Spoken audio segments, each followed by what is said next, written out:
다음 사진은 트럭 운전을 오래 하신 분이신데 왼쪽과 오른쪽 얼굴에 노화의 정도가 굉장히 차이가 많이 나는 걸 볼 수 있습니다. 자외선 차단이 얼마나 중요한가 알 수 있으실 것 같아요. 근데 이렇게 말씀드리면 선생님 좀 뭐 꾸준히 바르는 것도 너무 힘들어요, 이런 말씀 하시는 분들도 계세요. 그런 분들한테 자꾸 뭐 하시라고 말씀드리면 대부분 못 따라오십니다. 그래서 제가 그때 말씀드리는 거는 하지 마세요. 뭘 하지 말라는 거냐면 를 안 하시면 됩니다.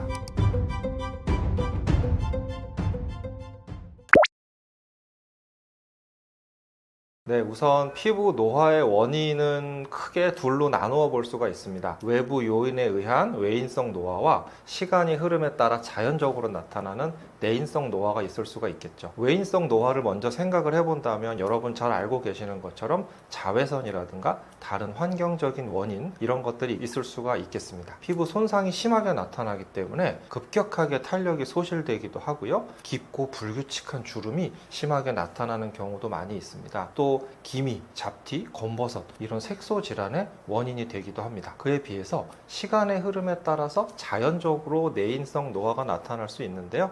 이것은 시간이 가장 중요한 포인트가 되지만 유전적인 영향을 조금 많이 받는 분들도 있으세요. 대부분의 경우에 아주 작은 미세한 주름이 나타나고 색소가 악화되지는 않습니다. 곱게 나이 드신 할머님 얼굴을 생각을 해보시면 좋을 것 같아요. 탄력이 서서히 떨어지는 거죠. 그렇다면 우리가 이것을 예방하기 위해서 홈케어를 해야 되는데 가장 중요한 거 저는 자외선 차단이라고 생각을 합니다. 자료 화면으로 아마 나갈 텐데요. 이 사진을 보시면 이 할머님은 한 40년 동안 자외선 차단제를 얼굴에 잘 바르셨거든요. 근데 목에는 안 바르신 거예요. 보시면 얼굴하고 목에 굉장히 차이가 나는 걸 보실 수가 있습니다. 또 다음 사진은 워낙 인터넷에 유명한 사진이라 한 번쯤 보셨을 수도 있는데 트럭 운전을 오래 하신 분이신데 왼쪽과 오른쪽 얼굴에 노화의 정도가 굉장히 차이가 많이 나는 걸 볼 수 있습니다. 또 다음 사진은 쌍둥이 할머님이신데요. 한 분은 자외선 차단을 열심히 하셨고 한 분은 잘 안 하셨어요. 이 두 분의 사진을 비교를 해보시면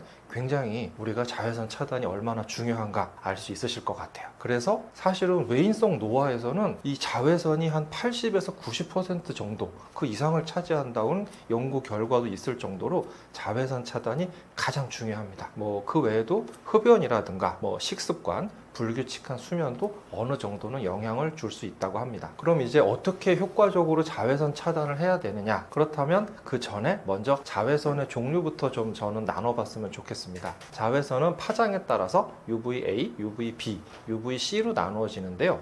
파장이 가장 짧은 UVC는 오존층에서 흡수가 되기 때문에 실제 우리가 지표면에서 만나지진 않습니다. 그러니까 크게 신경 쓰실 필요는 없고 뭐 수술실이라든가 아니면 살균 소독기 이런 특수한 상황에서만 사용을 하고 있습니다. 파장이 가장 긴 UVA가 피부 깊숙이 침투를 합니다. 그래서 진피층의 노화 또 색소 문제 이런 것들을 일으키게 되죠. 그러니까 광노화나 기미, 주름 이런 것들을 일으키게 됩니다. 그리고 UVB는 에너지가 가장 강합니다. 그래서 햇볕 같은 거 많이 쬐었을 때 빨갛게 익고 붉어지고 화상 입고 이런 분들 계시죠. 이것이 UVB에 의한 것입니다. 후에는 일광 화상, 아주 피부암, 광선 각화증 이런 것들을 일으킬 수가 있습니다. 다행스럽게도 UVB는 유리창을 통과하지 못하기 때문에 실내에서는 UVB에 대해서 크게 신경 쓰실 필요는 없습니다. 그렇다면 이 자외선 차단을 어떻게 하는가를 표시해주는 방법이 있을 텐데요. UVA에 대해서는 PA라는 지수를 사용을 하게 되고 UVB에 대해서는 SPF 지수라는 것을 사용하게 됩니다. 제가 사용하고 있는 메디베이 선블럭 제품을 가지고 와봤는데요. 모든 자외선 차단제에는 다 포장에 표시가 되어 있습니다. SPF 50, PA 3 플러스 이런 식으로 표시가 되어 있는데요.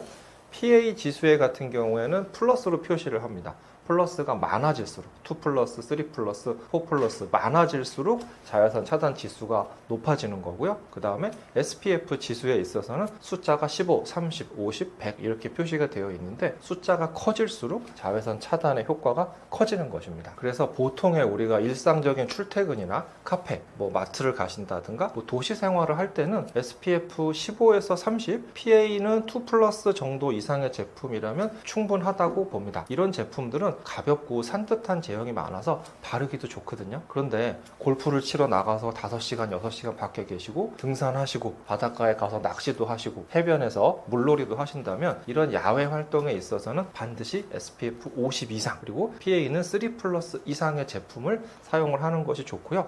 가급적 워터프루프 제품을 사용하시는 것이 좋을 것 같아요. 왜냐하면 땀이나 물에 씻겨 나갈 수가 있기 때문입니다. 이 자외선 차단제는 바르면 즉시 효과가 있는 게 아니기 때문에 한 외출 2-30분 전에는 발라서 흡수시킬 수 있는 시간을 줘야 됩니다. 그리고 땀, 피지, 그리고 이런 마찰로 인해서 지워질 수가 있기 때문에 보통은 한 2-3시간 정도마다 다시 덧발라주시면 좋습니다. 잘 안 발라지는 부분이 귀라든가 아까 할머님 사진에서 보신 것처럼 목, 콧망울, 또 놓치기 쉬운 부분이 손등 이런 부분입니다. 그리고 눈가도 조금 이렇게 꼼꼼하게 발라주시면 좋고요. 이 자외선 차단제는 저는 설명드릴 때 이런 얘기 많이 드리는데 헤드 기어, 권투 선수들이 쓰는 헤드 기어를 쓰고 펀치를 맞는다 이렇게 저는 설명을 드립니다. 펀치를 맞으면 사실 죽지는 않겠지만 굉장히 아프겠죠. 그래서 펀치가 오면 피해야 되겠죠. 이 피하는 거 물리적인 차단도 굉장히 중요한데요.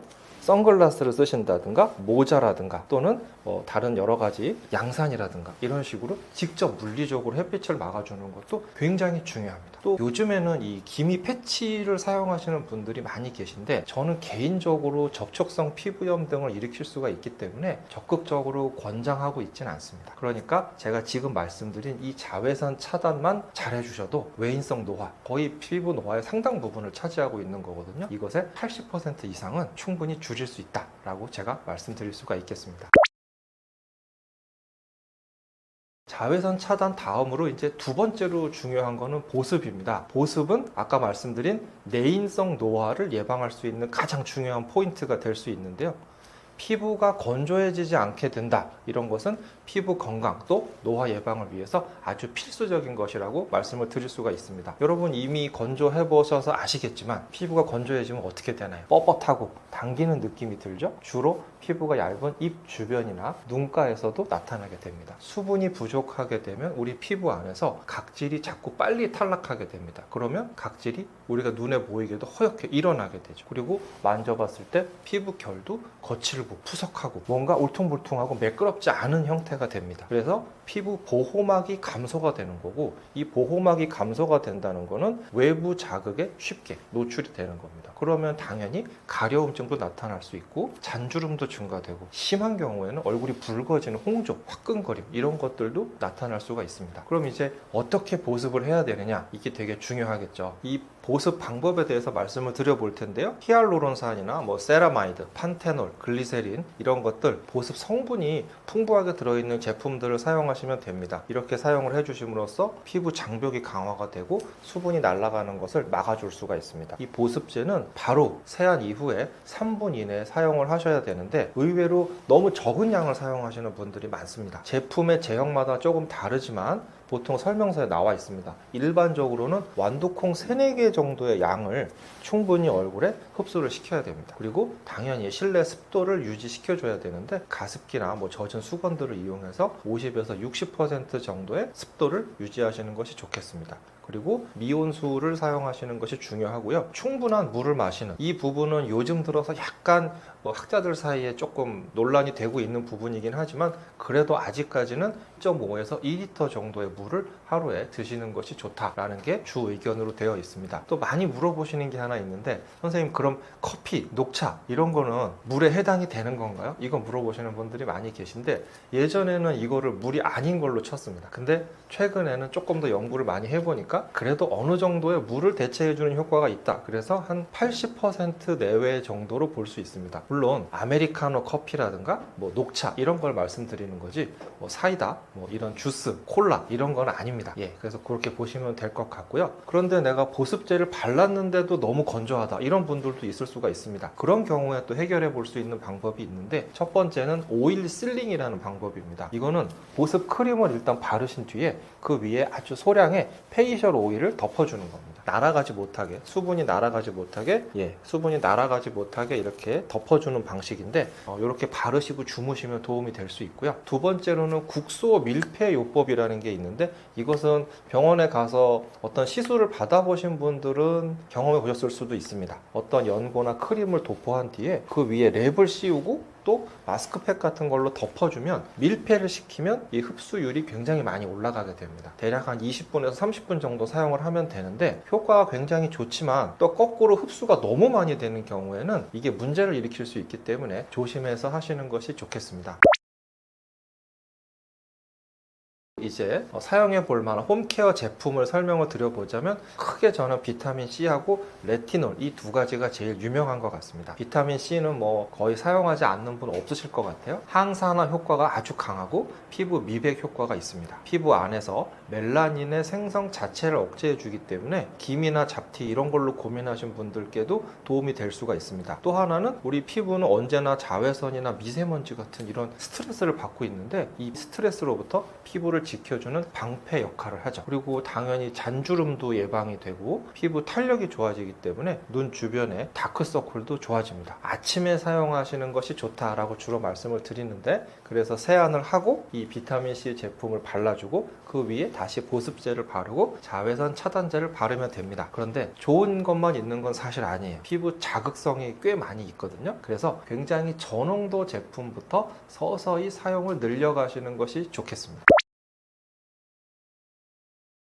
두 번째로는 레티놀 제품이 있습니다. 비타민 A의 일종인데요. 이 레티놀이 진피층에서 콜라겐도 증가시켜주고 각질이 빨리빨리 턴오버 될 수 있도록 해줄 수 있습니다. 이렇게 되면 피부 주름도 좋아지고 피부 결도 개선이 되고 모공 축소 또 피지 조절도 됩니다. 예전에 한번 이 레티놀 제품이 한번 굉장히 유명한 적이 있었습니다. TV에서 한번 레티놀 바르면 병원 안 가도 된다 이제 이런 얘기가 나오면서 굉장히 인기를 끌었었는데 사실은 한때 그러고 좀 말았습니다. 이게 나중에 말씀드리겠지만 자극성이 굉장히 심하거든요. 피부에 레티놀 제품을 사용을 했을 때 적응 과정에서 레티놀 번, 레티놀 이리테이션, 번은 화상이잖아요. 굉장히 심한 자극이 나타날 수가 있습니다. 건조해지고 가렵기도 하고 붉고 화끈화끈하고 막 자극감이 심하게 나타날 수 있습니다. 심한 경우에는 각질도 많이 일어나고 막 찌르는 것 같은 이런 통증이 있는 분들도 있습니다. 이것은 레티놀의 기전 자체가 그래서 그런 건데요. 피부 세포 자체의 재생을 막 빨리 가속을 시켜주는 거거든요. 그러니까 세포 분열이 너무 많이 빨라지고 증식이 빨라지니까 성숙되지 않은 각질 세포가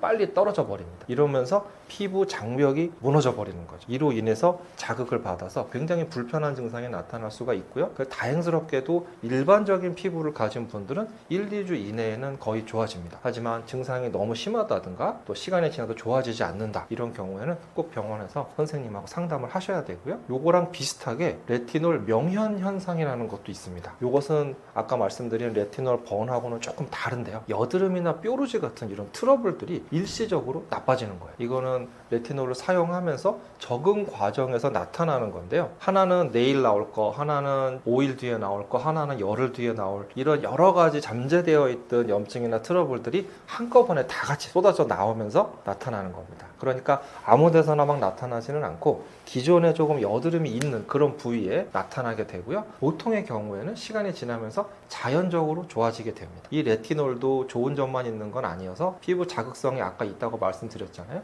그래서 밤에 사용하시는 것이 좋겠습니다. 세안을 하시고 이번에는 보습제를 먼저 사용하시고 레티놀을 소량 사용하시면 좋겠습니다. 눈에 잘 띄지 않는 이런 부분에 소량으로 사용을 한번 해보시고 별 문제가 없다면 주에 1, 2회 정도 사용을 하시고 그 이후에 또 괜찮다 그러면 주 3회 정도 사용을 하시면 좋고요. 보습을 굉장히 신경 써 주셔야 됩니다. 그래서 평소보다 보습제를 더 많이 쓰시는 것이 중요하고요. 절대 하지 않으셔야 되는 게 있는데 각질 정리하시는 거. 각질 정리하는 각질 제거 이런 성분하고 레티놀을 같이 사용하시면 굉장히 힘드실 수가 있습니다. 그래서 반드시 하지 않으셔야 되겠습니다. 지금 말씀드린 비타민C, 레티놀 모두 자극성이 있다고 제가 몇 번 말씀드렸잖아요. 그러니까 두 개를 동시에 사용하는 것은 조금 권장드리기가 어렵고 하나씩 서서히 사용을 증가해보는 걸 권해드립니다.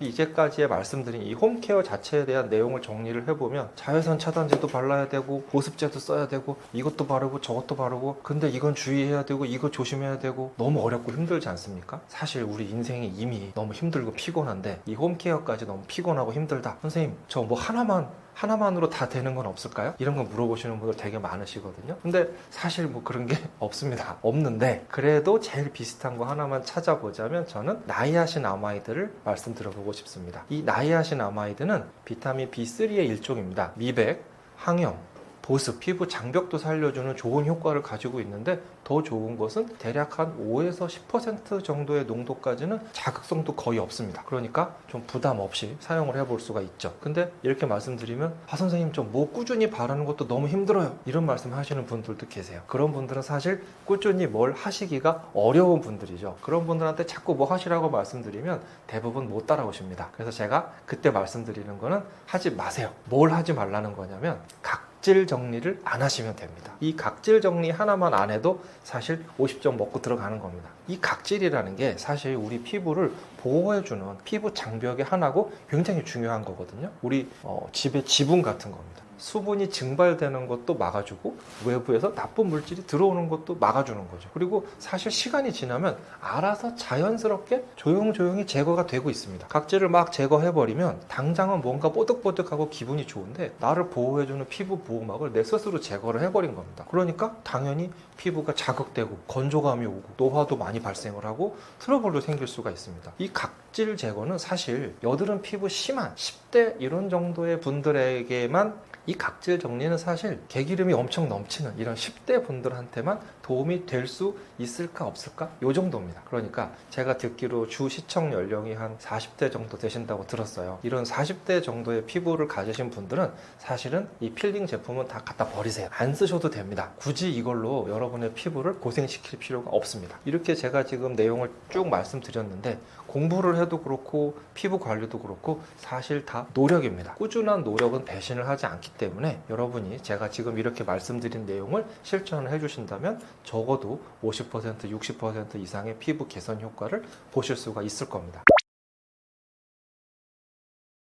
제가 이제 말씀드린 내용은 이렇게 뭐 홈케어로 이제 말씀을 드려봤는데 그럼에도 불구하고 병원에도 가야 되는 분들이 계십니다. 평균적으로 뭐 큰 문제 없는 분들은 지금 말씀드린 홈케어를 하시면 되겠지만 병원에 가셔야 되는 분들은 여드름이 아주 심한 경우, 또 피부염이 반복돼서 발생을 하고 또 좀 넓은 범위에 나타나는 경우, 그리고 뭐 사막이나 곰팡이, 뭐 바이러스 질환, 이런 감염성 질환이 있는 분들이 있습니다. 이런 분들은 집에서 치료가 안 되거든요. 그리고 당연히 흉터, 여드름이라든가 수술 흉터, 또 어떤 외상에 의한 흉터, 또 켈로이드 흉터, 이런 흉터를 가진 분들도 사실 집에서는 치료할 수가 없습니다. 또 점이나 피지선 증식증 같은 이런 종양들, 물론 이제 악성이 아니고 양성 종양이죠. 이런 것들은 당연히 병원에 가셔서 선생님하고 상담을 해서 치료를 하셔야겠습니다. 그리고 조금 여드름이나 트러블 이런 게 많이 있는 분들은 좁쌀 여드름이나 뭐 블랙헤드 이런 아주 초기의 여드름들은 홈케어, 보통 여드름 홈케어 찾아보시면 내용도 많이 나오고 제가 다 이따가 말씀드릴 건데요. 이런 홈케어로 조절이 가능하지만 이미 막 안에 고름이 차 있기도 하고 뭐 염증성 여드름이 심하다, 눌렀는데 아프다, 이런 경우에는 최대한 빨리 병원에 가셔서 선생님한테 치료를 받으시고 그 이후에 홈케어를 하시면 되겠습니다.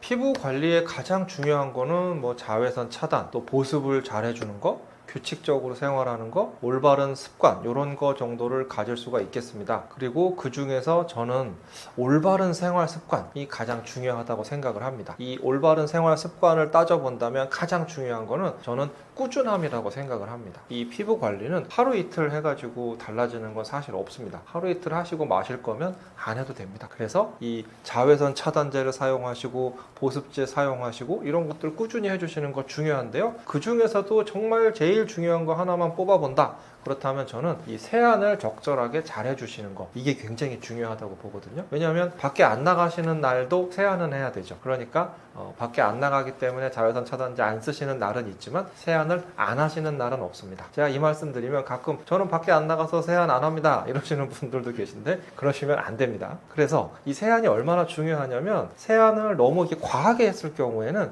유분이 너무 많이 제거가 돼버립니다. 이런 경우에는 피부가 건조해지거나 뭐 심하면 트러블도 생길 수가 있죠. 또 거꾸로 세안이 제대로 안 되면 이런 노폐물이라든가 화장품 이런 것들이 피부에 전부 남아서 염증, 여드름 이런 것들을 일으킬 수가 있죠. 그래서 이제 표준적인 올바른 세안법을 좀 말씀을 드려본다면 먼저 중요한 거 하나가 손을 잘 씻으시는 거예요. 이거 잊어버리시는 경우가 되게 많거든요. 외출하고 오셔서 그냥 바로 세안하시는 경우가 많은데 반드시 손을 잘 씻고 시작하셔야 됩니다. 손에는 굉장히 많은 세균과 노폐물이 묻어 있죠. 이걸 잘 비누로 씻으신 다음에 물기를 잘 제거해 주셔야 됩니다. 손에 물이 묻어 있으면 클렌징 오일을 사용할 때 유화를 방해하기 때문에 물을 잘 제거해서 완전히 말려주시고, 이때 우리가 세안 과정 전체에 사용하는 물의 온도는 미온수, 보통 섭씨 32도에서 35도 이 정도를 말씀을 드리는데, 32도에서 35도를 측정하실 수 있는 온도계가 있으면 제일 좋겠지만 임상적으로 우리가 느꼈을 때 어느 정도의 느낌이냐면, 손목 안쪽에 이 물을 데워봤을 때 차가운 느낌도 없고 뜨거운 느낌도 없고 그냥 약간 따뜻한 느낌이 있으면 대략적으로 32도에서 35도 정도라고 볼 수 있습니다. 하지만 이게 또 겨울이냐 여름이냐 이런 거에 따라서 실제 내가 느껴지는 온도가 다를 수 있기 때문에 가급적이면 다이소 가셔서 1,000원짜리 온도계 하나 사셔서 사용을 해보시는 것을 권장을 드립니다. 우선 손을 잘 쓰신 다음에는 이제 클렌징 오일을 사용을 해야 되겠죠. 클렌징 오일을 얼굴에 부드럽게 묻혀주게 됩니다. 잘 안 묻혀지는 부분이 입 주변, 눈 주변 이런 부분입니다. 가끔 저희가 이제 레이저 시술할 때 본인이 스스로 클렌징 하시는 분들이 있어요. 근데 그런 분들 중에 입 주변이나 눈 주변에서 레이저가 지나가면서 다다다다닥 튀는 경우가 있습니다. 그런 경우가 바로 제대로 클렌징이 안 된 거죠. 그래서 이 입 주변이나 눈 주변을 신경 써서 부드럽게 클렌징 오일을 발라주시면 되고요. 거기에 손에 물을 묻혀서 유화를 시켜줍니다. 유화를 시킬 때도 부드럽게 해주셔야 되고요. 빡빡 문지르시는 건 안 됩니다. 그리고 유화를 충분히 식힌 뒤에는 물로 헹궈내고요. 그 다음에는 홈 클렌징을 이용해서 2차 세안을 하게 됩니다. 이때는 약산성 세안제를 사용하시는 게 좋은데 거품을 충분히 내서 사용을 하시고요. 비비는 게 아닙니다. 비비는 게 아니고 부드러운 터치가 되게 중요하고요. 일반적으로는 피지 분비가 많은 T존부터 U존 쪽으로 롤링을 해주시는 게 좋은데, 시간은 너무 길지 않게 한 30초에서 1분 이내에 끝내시면 됩니다. 그리고 헹굼을 굉장히 꼼꼼하게 해주셔야 되겠죠. 이렇게 하시면 이제 세안은 다 됐고 마무리를 하시면 되는데, 수건으로 문지르지 마시고요. 꾹꾹 눌러서 물을 말려주시면 됩니다. 이렇게 해야 피부 자극이 좀 적게 될 수가 있죠. 그리고 나서 보통 저분자 히알루론산 등이 들어있는 보습제를 즉시 사용하시는 것이 좋고, 로션이나 크림은 상황에 따라서 조금 피부가 건조하다고 느끼시는 분들은 사용하시고, 건조하지 않다면 사용하지 않으셔도 됩니다. 제가 이제까지 설명드리는 와중에 몇 번 나왔던 얘기가 하나 있는데 눈치채신 분들도 있으실 텐데, 비비지 마십시오. 문지르지 마십시오. 이 문지르지 않는 거 굉장히 중요합니다. 살살 약간 가급적이면 접촉하지 않는다는 느낌. 왜냐하면 이미 그런 세안제들이 안에 여기 다 있기 때문에 이걸 직접적으로 바른다는 느낌이 아니라 그냥 살짝 위를 지나간다는 느낌으로 하신다는 게 중요하죠. 이게 그걸 하면 사실 그것만으로도 자극성 피부염이 생기는 경우도 있고, 예민한 분들은, 그 다음에 김이 있는 분들은 김이 막 비비잖아요. 더 시커매집니다. 이게 만지면 시커매져요. 피부는 우리 사실 겨드랑이나 사타구니 같은 데 살찐 분들 쓸려가지고 까매지지 않습니까? 그게 피부는 이렇게 자극을 받으면 자기를 보호하기 위해서 하는 행동 중에 하나가, 첫 번째는 두꺼워지는 거고요. 두 번째는 색소를 만드는 겁니다. 이게 색소를 만들어서 이 멜라닌 색소가 사실은 피부를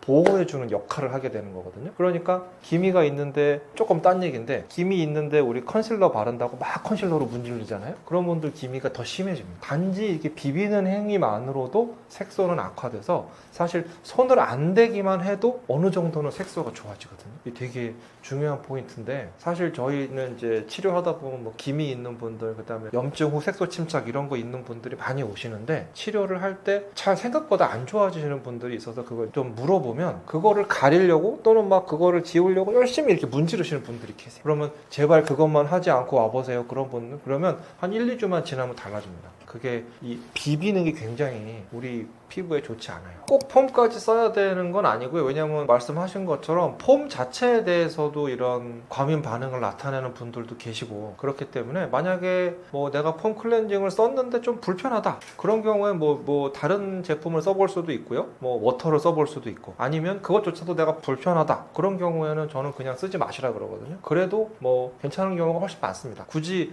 이거를 여기 나와 있는 걸 다 지킬 필요는 없습니다. 그러니까 오히려 뭔가 문제가 있다면 하나씩 빼보는 것도 저는 굉장히 추천을 드리거든요. 근데 사실 이걸 제가 집에 따라가서 보면서 이게 문제겠거니 집중을 찾아서 해보면 제일 좋겠지만 현실적으로 그렇게는 어렵기 때문에 보통은 내가 이러이러한 단계를 거쳐서 세안을 하고 있다면 근데 문제가 해결이 안 된다. 그러면 하나씩 한번 빼보시라고 그래. 그래서 1주, 2주 정도 비교를 해봤을 때 개선되는 점이 있는지 이게 그런 경우 의외로 많거든요. 그러니까 이게 꼭 제품의 문제일 수도 있고 아까 말씀드렸던 이런 자극에 의한 문제일 수도 있습니다. 근데 사실 이거는 뭐 정말 케이스 바이 케이스라 정확히 뭐다라고 짚어내기가 되게 어려워요. 예, 하지만 이렇게 빼봤을 때 효과를 보시는 분들이 꽤 많이 있습니다. 그래서 뭐 뭔가 불편하시다라면 빼보는 거를 저는 추천을 드립니다. 그리고 사실 그러신 분들은 화장도 조금 좀 적게 해주시는 게 조금 얇은 느낌으로 하시는 게 더 좋겠죠. 막 엄청 두껍게 화장을 했는데 폼을 안 쓴다 그러면 사실상 좀 어려우니까요. 그래서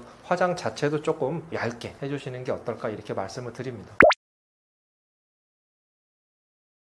여드름 피부에 있어서는 피지가 많이 늘어나 있고 여드름 균도 살고 있죠. 그러니까 처음에 약간 중성 클렌저를 사용하시는 것을 권장을 합니다. 1차 세안으로 중성 세안제를 사용해서 피지와 노폐물 이런 걸 좀 제거를 해주고 2차에는 역시 약산성 클렌저를 사용하시는 것이 좋겠습니다. 이 약산성 성분이 우리 피부 안에서의 여드름균의 증식을 억제해 줄 수가 있기 때문이죠. 그리고 그냥 주기적으로 바하 제품, 뭐 살리실산이죠. 이 바하 제품을 사용을 해서 각질 제거를 해주시는 것이 좋겠습니다. 각질 제거는 이 여드름 피부인 분들만 하시는 겁니다. 그리고 이 여드름 부위에는 처음부터 뭐 비비크림이나 로션 같은 이런 것들 화장품들의 사용을 조금 줄여주시는 게 더 지우기가 쉬워질 수 있겠죠. 그리고 여드름이 너무 심한 경우에는 요즘엔 잘 안 쓰는데 1차 세안을 할 때 알칼리성 클렌저를 써볼 수도 있습니다. 하지만 뭐 최근 연구에서는 웬만하면 중성 클렌저로 다 해결이 될 수 있다 이렇게 보고 있기 때문에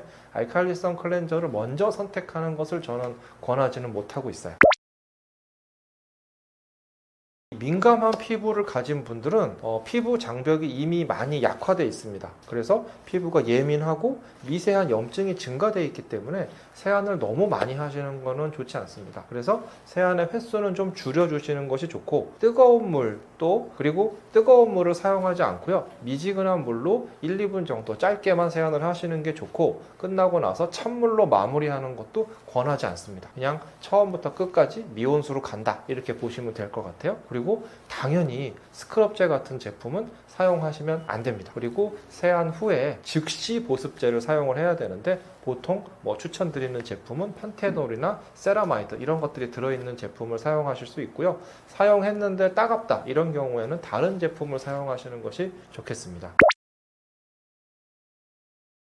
이렇게 이제 세안을 하시고 나면 그 이후에는 뭐 토너나 보습제 정도를 발라볼 수 있는데요. 토너는 화장품이 좀 남아있는 이런 것들을 제거해 줄 수 있고 또 피지를 제거해 주고 피부를 약산성화 시켜줄 수 있다라고 돼 있지만 요즘에는 사실 세안제가 너무 좋아져서 토너가 굳이 필요하지 않은 상황도 많습니다. 그러니까 충분히 생략이 가능하고요. 더 중요한 것은 보습제를 잘 사용하는 겁니다. 근데 이 보습제는 수분이 많은 제형이 있고 유분이 많은 제형이 있습니다. 이 수분이 많은 제형, 에센스, 뭐 세럼, 앰플 이런 것들을 먼저 사용을 하고 유분이 많은 로션, 크림, 오일 이런 것들을 사용을 해서 유분막으로 덮어주어서 수분이 날아가는 것을 막아주는 것입니다. 가장 중요한 거는 건조한 채로 세안 이후에 건조한 채로 피부를 방치하면 안 된다는 거죠.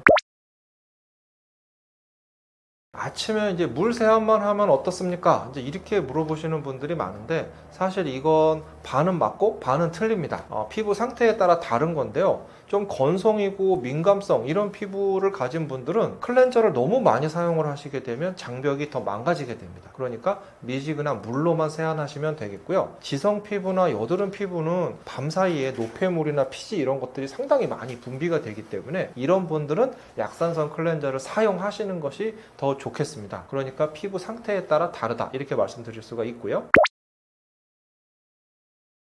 예, 이것도 물어보시는 분들이 굉장히 많으신데 세수를 이제 몇 분을 해야 되느냐? 사실 정해진 답은 없는데요. 생각보다 짧게 하시는 것이 좋습니다. 뭐 세안 한 번 하시는 들어가서 막 10분, 20분 열심히 하시는 분들도 계신데 보통 저는 한 1분, 30초에서 1분 정도면 끝내시라고 말씀을 드리고요. 최대한 1분 30초 정도면 끝내시는 게 좋습니다. 이렇게 하시려면은 꼼꼼하지만 부드럽게 또 짧고 정확하게 하셔야 됩니다. 이 세안제를 오래 문지르게 되면 피부 자극 또 피부 장벽이 손상이 될 수가 있기 때문이죠. 과도하게 문지르지 않는 거, 이 굉장히 중요한데요. 문지르는 것만으로도 트러블이 생길 수 있고 기미도 악화될 수 있습니다. 또 세안을 얼마나 자주 해야 되느냐, 이거 물어보시는 분들도 많습니다. 보통 기본적으로는 하루 2번 아침 저녁을 말씀을 드리죠. 아침에는 뭐 우리가 자는 동안 피지라든가 여러 가지 분비물들이 나오고, 저녁에는 당연히 하루 종일 바깥 생활을 하면서 묻혀온 외부의 이런 나쁜 물질들 또 화장 이런 것들을 당연히 지워줘야 되기 때문에 하루 2번은 기본적으로 해주시는 게 좋지만, 이것도 역시 케이스 바이 케이스 상태에 따라서 조절을 해야 됩니다. 그래서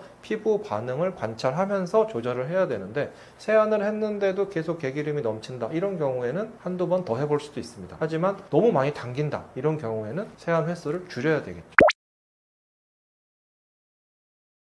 개인적으로는 저는 홈 디바이스 사용하시는 것은 괜찮다고 봅니다. 홈 디바이스 제품이 초창기에 비해서 요즘에 나오는 제품들을 보니까 굉장히 많이 발전을 했더라고요. 왜냐하면 이걸 병원에 가서 시술을 받으시려면 예약하고 가서 비용을 지불하고 시술을 받고 돌아오고, 이게 사실 꾸준히 하시기가 쉽지 않은 면이 있는데, 집에서 그냥 시간이 날 때마다 시술을 받을 수 있기 때문에 도움이 될 수는 있습니다. 다만 병원에서 사용하시는 장비와 이 홈 디바이스가 방식 자체는 거의 동일하지만 말 그대로 집에서 쓸 수 있게 만들었기 때문에 이 출력 자체가 상당히 낮아져 있습니다. 그러니까 일반적인 관리의 목적으로는 도움이 되겠지만 어떤 특별한 개선이 되기까지는 어렵거든요. 애초에 출력 자체를 낮춰놓은 게 누구나 써도 문제가 없어야 되니까요. 그러니까 그래도 꾸준히 관리를 하시면서 가끔 한 번씩은 병원에 가셔서 관리하시는 걸 추천을 드리고요. 질문에 대한 답은 집에서 쓰시는 걸 저는 찬성합니다. 제품명은 제가 정확히 모르겠는데 저희 집사람은 씁니다. 제가 요즘에 잘 못 오게 했더니 사가지고 집에서 쓰고 있더라고요. 이제 초음파, 보통 우리가 이제 울세라 슈링크 이런 거랑 비슷한 이 초음파 리프팅 장비를 집에서 가끔 사용하고 있더라고요. 그래서 지금 이렇게 얘기를 하고 나니까 또 한번 병원에 데리고 와서 시술을 해야겠습니다. 디바이스가 되게 좋아요, 요즘에. 근데 약한 게 문제입니다. 그게 그래서 약간 우리가 병원에서 쓰는 장비가, 그 장비는 이제 경주용 자동차라면 일반적인 자동차인 거죠, 홈 디바이스는. 그러니까 이 트랙을 빨리 돌아 나가기는 무리가 되겠죠. 약간 그런 개념으로 이해하시면 될 것 같아요. 하지만 분명히 앞으로 가는 차니까 걸어가는 것보다 빨리 갈 수 있습니다. 제일 확실한 방법은 이 전문 드라이버가 모는 이런 뭐 포뮬러 1 이런 레이싱카로 가는 게 제일 빠르겠죠. 하지만 내가 운전해서 가도 가기는 갈 수 있다는 거죠. 근데 어느 이상은 갈 수 없다는 거. 피부 쪽으로만 따지면 사실 스킨케어가 그래도 저는 제일 중요하다고 봅니다. 뭐 식단도 어느 정도 중요할 수 있지만 그래도 이런 직접적인 피부에 대한 관리를 해주는 게 제일 중요하다고 볼 수 있죠. 피부에 좋은 성분을 우리가 먹는다고 해서 그게 과연 얼마나 흡수돼서 얼마나 간을 통과해서 내 피부에 가서 원하는 작용을 할 수 있느냐, 이걸 따져볼 수도 있는 거고요. 운동 자체도 약간의 뭐 피부 컨디션 증가가 된다는 논문도 있긴 있습니다. 근력 운동이나 유산소 운동을 했을 때 피부에 콜라겐이 증가된다 뭐 이런 얘기도 있긴 있는데, 사실 직접적으로 스킨케어 해주는 것만큼 되지는 뭐 수면은 굉장히 중요하긴 합니다만은 수면은 그래도 스킨케어를 따라가기는 어렵지 않을까. 그래서 저는 뭐 하나만 고르라면 스킨케어를 잘 하는 거, 요거를 권해드리고 싶습니다. 예, 제가 지금까지 좀 길게 말씀을 드렸는데요. 이런 거 제가 말씀드리는 것을 처음부터 끝까지 다 하실 수 있는 분들 사실 많지는 않으실 것 같습니다. 하지만 시작하는 게 저는 반이라고 생각을 하고요. 그래서 여기 나온 내용 중에 뭐 한두 가지뿐만이라도 한번 시작을 해보시는 것을 추천을 드리고요. 그렇게 해도 안 되는 분들은 뭐 저한테 오시면 제가 더 좋은 방법으로 도와드릴 수 있으니까 한번 병원에 방문하셔서 상담을 해보시는 것도 좋겠습니다.